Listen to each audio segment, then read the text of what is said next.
अरे ओइनी बहरावा से घरावा ले जात बारू देव घर भगले भगले उन्हीं बिना आँख लली आइल बा बनाए के छोड़बू पगले पगले रहिया में भीड़ बड़ी लगले जीजा जगले जगले गड़िया चलाई अगले बगले जीजा जगले जगले।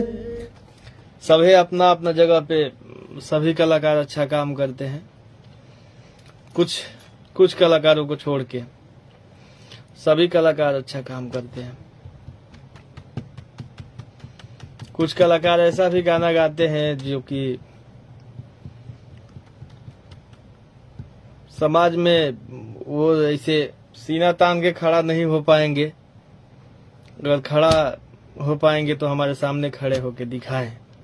कुछ कलाकार ऐसे भी हैं, कुछ गायक, कुछ गायिका। तो हमें उन सब से कोई मतलब नहीं है। तो हम लोग कुछ गावा लो, हम जवन गावे के बतौने गाएम, जवन गवावे के बतौने गवाएं।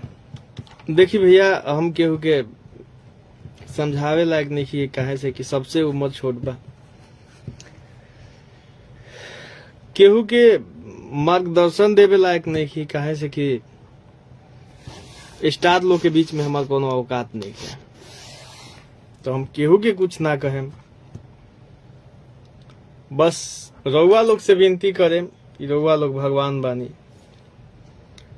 अच्छा चीज के बढ़ावा दी। रउआ लोग ऐसा गाना सुन के बढ़ावा दी जौन गाना अपना माई के साथ है, अपना बहन के साथ है, अपना पिता के साथ है, अपना भाई के साथ है, छोट भाई के साथ है, पूरा परिवार के साथ है, मिल के आदमी देख सके या सुन सके।